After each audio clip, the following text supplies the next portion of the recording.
کیا تو اپنے گھر سے نکل رہا تھا؟ تیری بیٹی نے عقیق نہیں مانگا تھا؟ عبداللہ کہتا ہے اسی دن مجھے احساس ہوا نبی کیا ہے، نبی کے شہزادے کیا ہے، نبی کا علم کہاں ہوگا۔ میرے عزیزوں، حسین ابن علی نے اس دن بھی سخاوت کے دریا کو روکا نہیں، اپنی انگوٹھی نکال کر جیسے ہی عبداللہ کو دیا، انہوں نے انگوٹھی جیسے لیا اور سلام کیا، کہا مولا حسین اب انگوٹھی لے کر جانے میں کیا مزہ ہے، میں تو اپنی جان تمہارے قدموں پر نچھاور کر کے جاؤں گا۔ یزیدیوں سے لڑتے لڑتے وہ حضرت عبداللہ بھی وہیں کربلا میں شہید ہو گئے، ان کے ہاتھ میں انگوٹھی ویسی کی ویسی رہ گئی۔ مولا حسین اس وقت بھی نوازنا نہیں چھوڑتے ہیں، عطا کرنا نہیں چھوڑتے ہیں، اسی لیے یہ سخاوت کا گھرانہ ہے، یہ سخی لوگوں کا گھرانہ ہے۔ اس گھرانے میں ان کی پرورش ہوئی ہے جہاں 5 دن بھوکے رہنے کے بعد بھی اگر کوئی فقیر آتا تو اسے یہ نواز دیا کرتے تھے، گھر کی ساری غذائیں دے دیا کرتے تھے۔ مولا حسین رضی اللہ تعالیٰ ان یزیدیوں کے جتھے میں ایسے گھر گئے تھے، دوپہر کا وقت آیا، اچانک آپ کو احساس ہوا جمعہ کا دن ہے، آج پوری دنیا میں میرے نانا کا خطبہ پڑھ رہے ہوں گے لوگ اور جمعہ کی امامتیں ہو رہی ہوں گی، حسین یہاں پر تنہا ہے، جمعہ کی نماز بھی نہیں ہو رہی ہے، مسافر پر جمعہ نہیں ہے، لیکن جمعہ کے وقت کا احترام تو کرنا ہی چاہیے تھا۔ آپ نے ان سے کہا اے لوگوں، ہاں میں جانتا ہوں مسافر پر جمعہ نہیں، کیا اس وقت کا احترام بھی نہیں کرو گے؟ جنگ بندی نہیں کر سکتے، جنگ تھوڑی دیر کے لیے روک نہیں سکتے کہ اس وقت کا احترام باقی رہے؟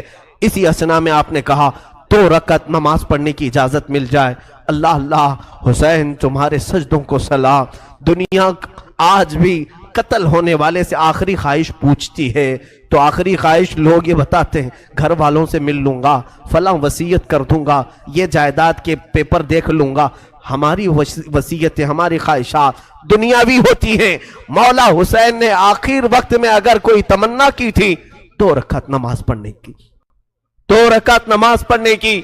یزیدیوں نے کہا کہ آپ نماز پڑھ لیں۔ گھوڑے سے ذوالجناح سے نیچے اترے تھے، مولا حسین رکعت نماز کی باندھ لی اور بالکل اطمینان و سکون کے ساتھ نماز پڑھتے رہے، کسی کا خیال نہیں کیا۔ وہ تلواروں کی جھنکار میں بھی خوف نہیں تھا، کوئی ڈر نہیں تھا، رکوع اطمینان سے ہو رہا ہے، سجدہ اطمینان سے ہو رہا ہے۔ پہلی رکعت بھی مکمل، دوسری رکعت میں گئے، عمرو بن سعد اور شمر ذی الجوشن نے پکار کر کے کہا اے ظالموں، اب کیا دیکھتے ہو، یہ اچھا موقع ہے، اس حسین کا خاتمہ کر دو، یہیں پر اس کا کام تمام کر دو۔ خولی بن یزید نام کا ظالم بدبخت ازلی قریب آیا اور سر امام حسین پر چڑھ گیا۔ اللہ اللہ، لوگوں نے یہ تک لکھا ہے آپ کے زانو مبارک پر جب سجدے میں آدمی گھٹنے لگاتا ہے تو ایک شخص نے ان کی ران پر پیر رکھا، دوسرا گھٹنا حسین ابن علی کی پیٹھ پر رکھا، گھٹنا رکھ کر کے ان کے اوپر زور دیا۔ مولا حسین کی سر مبارک جب سجدے میں تھا، ایک ظالم وحشی نے اپنی تلوار سے آپ کی زلفوں کو ہٹایا، آپ کی زلفیں چہرے کا حالہ بنائی ہوئی تھیں، سجدے میں گری ہوئی تھی۔ حسین ابن علی نے ان کی آہٹ پا کر کے بھی سجدے سے سر نہیں اٹھایا، سر کا امام کا سجدے ہی میں رہا۔ یقیناً امام نے سوچا ہوگا اب سر اٹھائے تو ظالموں کے لیے کیوں اٹھائے، وہ سر ہی بہتر ہے جو مولا کے حضور جھک جائے اور اسی اسنا میں مولا کے حضور پہنچ جائے۔ ایک ظالم نے آپ کی گردن پر تلوار رکھی اور زور سے کاٹ دیا۔ اس پیاسے امام کو بنا پانی کے، بنا کسی کھانے کے ذبح کر دیا گیا۔ وہ ذبح عظیم ہے۔ مولا حسین تیری شہادت پر لاکھوں سلام۔ انا للہ و انا الیہ راجعون۔ سرکار سید الشہداء امام علی مقام کی اس شہادت پر لوگوں سلام تو بنتا ہے، ہم سب کا حق ہے کہ مولا کی بارگاہ میں مختصر سلام پیش کر لیں، اور مابعد کربلا میں عرض کرتا ہوں کھڑے ہو کر کے ادب سے سلام پیش کریں۔ پیاسے امام السلام، علی مقام السلام، زہرا کے لال السلام، علی مقام۔ ذکر تمہارا جب لکھا رونے لگا قلم حسین، کیسے میں واقعات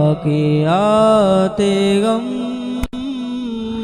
حاصل کروں رقم حسین، لیتے رہیں گے حشر تک آپ کا نام ہم حسین، پیاسے امام السلام، عالی مقام السلام، زہرا کے لال السلام، عالی مقام، کربلا کے جانثاروں کو سلام، کربلا کے جانثاروں کو سلام، فاطمہ زہرا کے لالوں کو سلام، بے بسی میں بھی حیا باقی رہی، بے بسی میں بھی حیا باقی رہی، سب حسینی پردہ داروں کو سلام، کربلا کے جانثاروں کو سلام، فاطمہ زہرا کے لالوں کو، 3 دن کے بھوکے پیاسے یا نبی، 3 دن کے بھوکے پیاسے یا نبی، آپ کی آنکھوں کے پیاروں کو سلام، کربلا کے جانثاروں کو سلام، فاطمہ زہرا کے لالوں کو سلام، ہو گئے قربان محمد اور آن، ہو گئے قربان محمد اور آن، سیدہ زینب کے پیاروں کو سلام، کربلا کے جانثاروں کو سلام، فاطمہ زہرا کے لالوں کو، جس کسی نے کربلا میں جان دی، جس کسی نے کربلا میں جان دی، ان سبھی ایمانداروں کو سلام، ان سبھی ایمانداروں کو سلام، کربلا کے جانثاروں کو سلام، فاطمہ زہرا کے لالوں کو سلام، جو حسینی قافلے میں تھے شریک، جو حسینی قافلے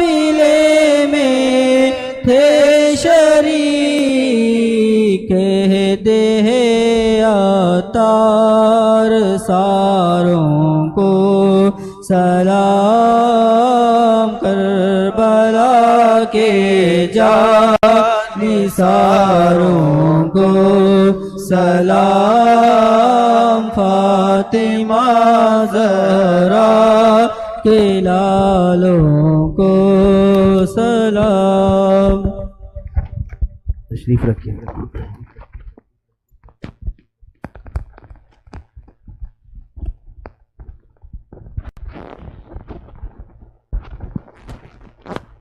درود پاک پڑھیں. اللہم صلی علی سیدنا محمد وعلی آلہ وصحبہ وبارک وسلم صلاۃ دائمۃ سرمدا ابدا. اور ایک مرتبہ بلند آواز سے درود پاک پڑھیں. اللہم صلی علی سیدنا مولانا محمد معدن الجود والکرم وآلہ وصحبہ الکرام وابنہ الکریم وبارک وسلم صلاۃ دائمۃ سرمدا ابدا. کلمہ توحید ہے تیری شہادت اے حسین، تو نہ ہوتا تو نہ رہ جاتی صداقت اے حسین. امام حسین علی مقام رضی اللہ تعالیٰ عنہ کربلا کے اس بے آب و گیاہ میدان میں اپنی جان جان آفریں کے سپرد کر دی. مولا حسین کا سر مبارک تلوار سے الگ کیا گیا، جسم مبارک جسم نازنین کربلا کے ریگزاروں میں بکھر کر رہ گیا. اب اندازہ کرو جو امام حسین ہر ایک کا لاش اٹھا کر لاتے تھے، حسین ابن علی کے لاشے کو اٹھانے والا اب کوئی باقی نہیں تھا. کوئی خیمے کی طرف سے اب آتا ہوا نہیں دکھائی دیتا تھا. جنہوں نے دوسروں کے شہزادوں کو بھی اٹھایا مگر خود اس طرح سے سو گئے کہ کسی پر بوجھ نہیں بنے، کسی پر اپنا وزن نہیں ڈالا. بیویاں اب خیمے میں تھی. یزیدیوں کے لشکر سے ایک پکار آئی، فتح مبین فتح مبین.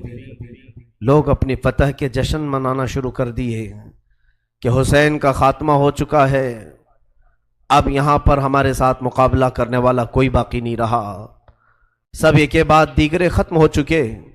لیکن میرے عزیزو، آج بھی میں تمہیں بتاؤں، اللہ کا فضل ہے، مولا کا کرم ہے، سید الشہداء کا یہ فیض ہے کہ بحمدہ تعالیٰ کئی سالوں سے میں ہر سال کربلا پہنچتا ہوں.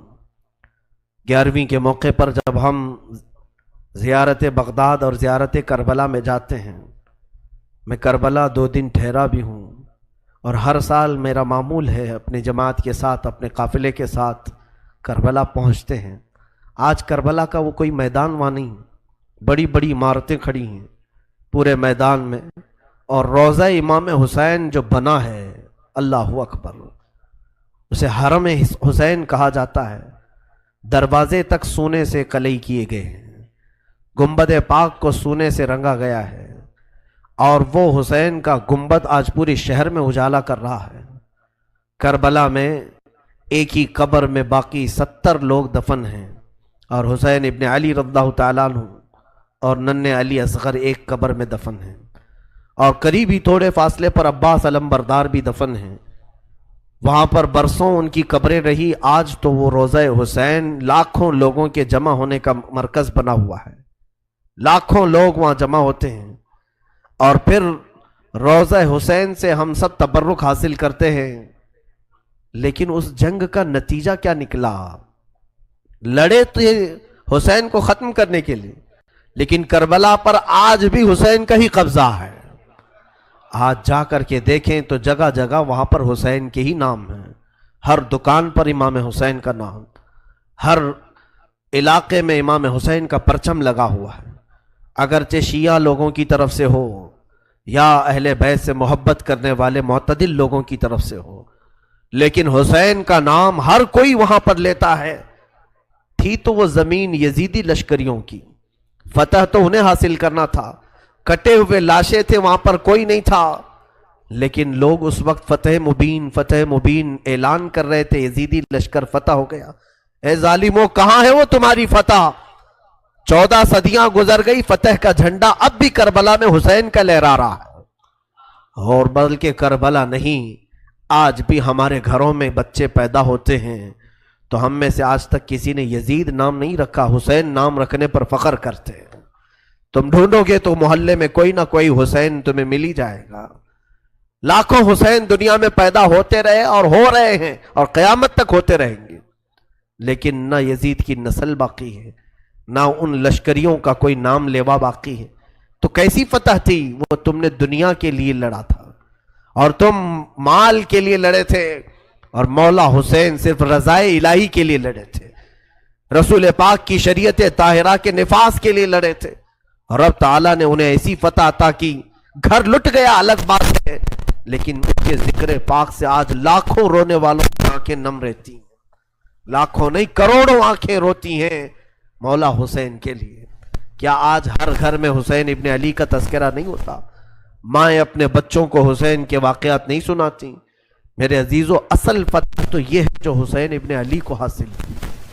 مولا حسین ابن علی رضی اللہ تعالیٰ عنہ کو جو اللہ تعالیٰ نے مقام دیا، اور اسی طرح سے ملک شام بھی ہم نے دیکھا، دمشق کے بازار جہاں مولا کو نیزوں پر لایا گیا تھا، وہاں پر معلوم کیا کہ یزید کی قبر ہے کہاں، تو لوگوں نے بتایا کہ فلاں جگہ ایک دمشق کے لوگ کوڑا کرکٹ جہاں پھینکتے ہیں، کچرا پھینکتے ہیں، اسی کچرے کے اندر کہیں اس کی قبر ہے، لیکن کوئی نشان نہیں۔ تاریخ میں ہے کہ یہ جگہ قبر یزید ہے، اس جگہ پر یزید دفن ہوا تھا، اور اسے ایک بڑی بیماری لگی تھی، اس بیماری میں وہ مرا تھا۔ تو آج تک میرے عزیزو یزید کی قبر کچرے میں گم ہو گئی، اور مولا حسین کی قبر لاکھوں کی ہدایت کا ذریعہ بنی ہوئی ہے، مرکز بنی ہوئی ہے۔ یہ ہے اصل فتح مبین۔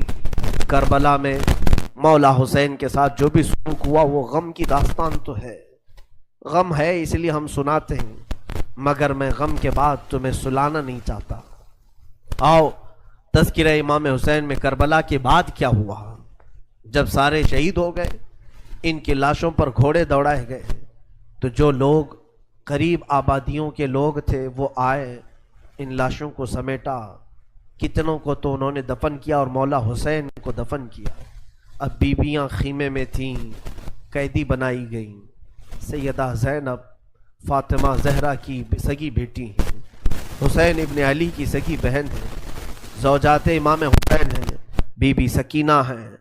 اس خیمے میں چند عورتیں رہ گئیں اور بیمار زین العابدین ہیں۔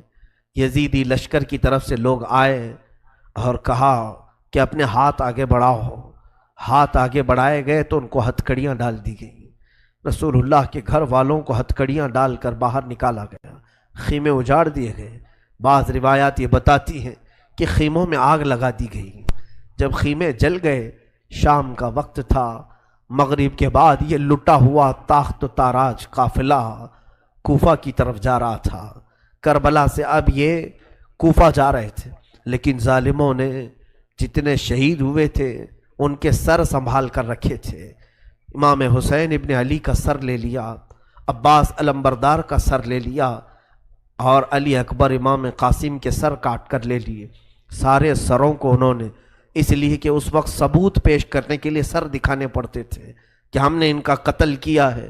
اب سروں کو انہوں نے نیزوں میں ڈال دیا اور سروں کو لے کر نیزوں سے چلنے لگے۔ یہ سفر ان کا شروع ہوا، کوفہ کی طرف چلے۔ کیا ہے، ایک بڑی بات مجھے یاد آتی ہے۔ مولا حسین کی ایک کنیز تھی جس کا نام بی بی شیرین بتایا گیا ہے۔ وہ سیدہ فاطمہ زہرا رضی اللہ تعالیٰ عنہ کی بھی خدمت کر چکی ہیں۔ بی بی شیرین، اس کو حضرت امام حسین نے آزاد کر دیا تھا۔ وہ کہتی تھی کہ میں آزاد نہیں ہونا چاہتی ہوں۔ کہا تھا کہ تو بڑھاپے کو پہنچ چکی ہے، تجھے ہم نے آزاد کر دیا۔ اور اس کے بعد مولا حسین نے جب یہ مدینہ طیبہ میں تھے، بی بی شیرین کو کہا تھا کہ تو آزاد ہے، جا۔ بہت سارا مال دیا تھا اور جمع کر کے کہا تھا کہ تو چلی جا، اپنی بقیہ زندگی آرام سے گزار۔ تو کہتی ہے ایک شرط ہے میری، میں اس شرط پر جاؤں گی۔ امام حسین ابن علی نے پوچھا کہ ہم نے تجھے کسی چیز سے روکا نہیں، منع نہیں کیا، کیا چیز تو چاہتی ہے؟ بی بی شیرین نے کہا تھا کہ مولا حسین، بس چاہتی ہوں کہ میں گھر بنا لوں، گھر میں رہوں، ایک بار آپ اپنے قدم رکھ دینا، ہم غریبوں کے گھر پر ایک بار آپ تشریف لے آئیں، میری وہ معراج ہو جائے گی۔ امام حسین نے کہا بس اتنی سی بات، ہم تو غریبوں کے گھر روز جانا پسند کرتے ہیں، ہم روز جانا پسند کریں، جا ٹھیک ہے تیرے گھر ہم آئیں گے۔ اور بی بی شیرین نے کہا نہیں مولا، میری ایک درخواست یہ ہے کہ آپ اپنے خاندان کے ساتھ آئیں گے، اپنے شہزادوں شہزادیوں عورتوں کے ساتھ آئیں گے۔ مولا حسین نے ساری عورتوں سے کہا دیکھو بی بی شیرین کہتی ہے اس کے گھر دعوت ہے، ہم سب آئیں گے۔ اور اس کو بطور مسکراتے ہوئے آپ نے فرمایا بی بی شیرین ایسا نہ ہو کہ ہم آئیں اور تو پہچان ہی نہ سکے، ایسا نہ ہو کہ تو پہچان ہی نہ سکے۔ قدموں میں گر گئی، کہا کہ میں آپ کے گھر کی کھائی ہوئی، میں آپ کی پروردہ، کبھی آپ کو نہ پہچانوں، ایسا کیسے ہو سکتا ہے۔ وہ خاتون گئی، کوفہ کے قریب ایک چھوٹی سی بستی میں گھر بنایا، بڑا اچھا سا گھر بنایا، اور اس کی بستی والے بھی اس کی بڑی عزت کرتے تھے کہ یہ فاطمہ کے گھر کام کی ہوئی عورت ہے، حسین ابن علی کے گھر کام کی ہوئی عورت ہے۔ وہ ہر گھر میں جاتی تھی، بستی والوں سے کہتی تھی لوگوں دیکھنا میں نے گھر بنایا اور پیغام بھیج دیا ہے، فاطمہ کے لاڈلے شہزادہ رسول امام حسین نے مجھے وعدہ کیا ہے ایک بار وہ میرے گھر تشریف لائیں گے۔ بستی والے کہتے تھے کیا تیری قسمت ہے کہ تیرے گھر مولا حسین آنے کی بات کر چکے ہیں، رسول اللہ کا شہزادہ تیرے گھر آئے گا۔ سب اس کی گاؤں میں بڑی عزت تھی، لوگ کہتے تھے کہ اس کی بات پر حسین آنے والے ہیں۔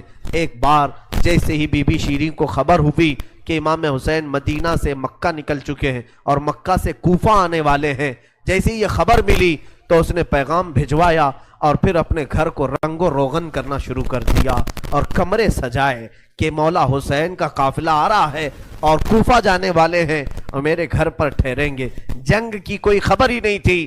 گاؤں والوں کو جیسی اطلاع ہوئی، گاؤں کے سارے لوگ اس کے ساتھ مل گئے۔ پورے گاؤں میں سارے لوگ گھروں کی تیاریاں کر رہے تھے اور سب لوگ روز انتظار کرتے۔ بی بی شیرین پہاڑ کے ایک چوٹی پر صبح سے شام تک بیٹھتی، ہر آنے جانے والے قافلے والے کو دیکھتی، جو مکہ سے کوفہ کے لیے آ رہا ہے جا رہا ہے، دیکھتی، انتظار کرتی۔ اس میں امام حسین اپنے گھر والوں کے ساتھ آنے والے نہیں آئے۔ کئی دن گزر گئے اور اسی زمانے میں ایک رات ایسی آئی کہ اس کے گھر ایک عورت آئی، کہا بی بی شیرین اٹھو جلدی۔ کہا کیا؟ کہ حاکم بصرہ ابن زیاد کا لشکر، بہت بڑا لشکر ہے اور وہ لشکر باہر آیا ہوا ہے، تیرا بڑا گھر ہے، وہ چاہتے ہیں کہ آج کی رات تیرے گھر میں گزارے۔ کہا کون لوگ ہیں، کیوں آئے ہیں؟ کہا سنا ہے کہ ایک باغی نے بغاوت کی تھی اور اس کا سر کچل دیا گیا، اسے مار کر کے اس کا سر لایا گیا ہے اور اسی کو دمشق امیر المومنین یزید کے پاس لے جایا جا رہا ہے۔ بی بی شیرین نے کہا پتہ نہیں کون سا باغی تھا، کس نے بغاوت کی تھی، کس سے جنگ ہوئی تھی، خبر نہیں ہے۔ بہرحال اگر حاکم کا قافلہ گھر کے دروازے پر کھڑا ہے تو میں دروازہ کھول دیتی ہوں۔ دروازہ اس نے کھولا، بہت سارے رات کا وقت ہے، شہزادوں کے سر نیزوں پر لٹکے ہوئے ہیں، حسین ابن علی کا چہرہ دھول میں اٹا ہوا تھا، زلفیں چہرے پر آئی ہوئی تھیں، بیبیاں سب باندی بنا کر لائی گئی تھیں اور سب جکڑی ہوئی تھیں، چہرے ان کے بالوں سے ڈھاکے ہوئے تھے۔ اس خاتون نے دیکھا اور کہا ہائے ہائے افسوس، قیدی آئے ہیں میرے گھر۔ مولا حسین کہتے تھے قیدیوں کے ساتھ اچھا سلوک کیا جائے، قیدیوں کے ساتھ اچھا سلوک کیا جائے۔ اس نے اپنے گھر میں اندر داخل کیا، جو حاکم، جو اس کے سپہ سالار تھے، ان سب کو اندر بلایا، رات گزارنے کا مقام دیا، جگہ دیا، اور یہ بیویوں کو صحن کے باہر ہی چھوڑ دیا گیا، ان کو اندر نہیں لایا گیا۔ اور اس خاتون نے کہا ان قیدیوں کو بھی تو لاؤ، میرا گھر کافی بڑا ہے، میں اندر سلا لوں گی۔ اسے اب تک یہ خبر نہیں تھی یہ لٹا ہوا قافلہ ہے کس کا، آخر یہ لٹا ہوا قافلہ کس کا آیا ہے۔ رات کے وقت اس نے کھانا بنایا، سارے فوجیوں نے کھانا کھا لیا، تو بی بی سے کہا ان قیدیوں کو کھانا مت دینا، وہ کھانے کے مستحق نہیں ہے۔ اس نے چلا کر کے کہا دیکھو ہمارا دستور یہ ہے کہ میں فاطمہ کے گھر کام کر چکی ہوں، وہاں فاقے تو رکھتے تھے لوگ، گھر میں فاقہ تو ہوتا تھا، لیکن باہر آنے والے مہمان کو بھوکا نہیں رکھا جاتا، وہ چاہے قیدی ہوں، باغی ہوں، جس طرح کے ہوں، مجھ سے جو بن سکے گا میں کھلاؤں گی۔ اس نے کھانے بنائے اور اس کے بعد لے کر کے آئی، اور اس کے بعد کھانا جب سیدہ بی بی زینب کے پاس رکھا تو بی بی زینب نے اپنے دونوں ہاتھ دکھائے جو پیچھے بندھے ہوئے تھے. اس خاتون نے بی بی شیرین نے کھولا اور ان کے بالوں سے چہرہ ڈھکا ہوا تھا اور اس نے کھانا پروسا کہ کھا لو بیویو کھا لو. تو بی بی زینب نے پکار کر کے اپنے بھائی کا نام لیا، یا حسین ابن علی. تو بی بی شیرین چونک اٹھی، یہ نام تو کیوں لے رہی ہے؟ یہ نام تو میرے آقا کا ہے جس کی میں باندھی تھی، میں خدمت گزار تھی، یہ نام تو کیوں لے رہی ہے؟ بی بی زینب کہتی ہے، بی بی شیرین کیا ہم نے تجھے پہچان لیا؟ بابا نہیں کہتے تھے کسی دن ہم گھر پر آئیں اور تو پہچان ہی نہ سکے. یہ جو اونچے نیزے پر سر دکھ رہا ہے تیرے آقا مولا حسین کا سر ہے، اور یہ علی اکبر کا سر ہے، یہ قاسم کا سر ہے. بی بی زینب پکارتی گئی. بی بی شیرین نے دیکھا اور پکار کر کے کہا، مولا کیسی مہمان نوازی کا وقت تم نے دیا، کیا اس طرح بھی کوئی مہمان بنتا ہے کسی کے گھر؟ اور یہ کہتی ہوئی غش کھا کر گر پڑی. اس پر پانی ڈالا جاتا، وہ اٹھتی پھر غش کھا جاتی، بے ہوش ہو جاتی. سچ کہا تھا مولا حسین نے، اے بی بی شیری ہم تو وعدہ کیے ہیں آ کر رہیں گے، کہیں ایسا نہ ہو کہ تو پہچان ہی نہ سکے. سچ کہا تھا مولا حسین، آپ اس حالت میں میرے گھر آئے کہ میں پہچان نہ سکی، کیونکہ وہم و گمان میں بھی نہیں تھا کہ فاطمہ کے لاڈلے کا کٹا ہوا سر کبھی گھر آ سکتا. وہ غش کھا کر کے گر گئی. روایات میں ہے صبح جب اٹھا لوگوں نے، فوجیوں نے اٹھ کر کے دیکھا تو بی بی شیرین کا جسم ٹھنڈا پڑ چکا تھا، اس کی روح نکل چکی تھی. غم حسین میں لوگوں کی جانیں چلی گئی. یہاں آج دو آنسو ہمارے نکلتے ہیں تو لوگ ہمیں بولتے ہیں، غم حسین میں لوگوں کی روح نکل گئی. جو اصلی محبت کرنے والے تھے وہ دنیا سے ہی رخصت ہو گئے. مولا حسین کی محبت کرنے والی بی بی شیرین دنیا میں نہیں رہی. کہا آخری جملے اس کے یہ تھے، گھر بڑی آن شان سے اس لیے بنایا تھا کہ ایک بار مولا قدم رکھیں گے. اب انہوں نے قدم رکھ دیا تو اب جینے میں کوئی مزہ نہیں ہے، اب میری زندگی کی تمنا پوری ہو گئی ہے. اس کے بعد یہ قافلہ نکلا، کوفہ کی طرف جا رہا تھا، ابن زیاد تک پہنچنا تھا. حاکم بصرہ، حاکم کوفہ عبید اللہ بن زیاد کے پاس یہ قافلہ جانے سے پہلے کئی منزلوں پر رکا. دوسری رات آئی تھی. دوسری رات ایک گرجا گھر کے پاس ان کا قیام ہوا. وہ ایک عیسائی کا گرجا تھا، وہاں پر قیام ہوا. عیسائی نے دیکھا کہ بہت سارے کٹے ہوئے سر آئے.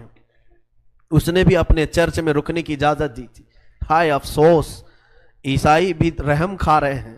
کیسے وہ مسلمان تھے جو رسول اللہ کے گھر والوں پر رحم نہ کھا سکے.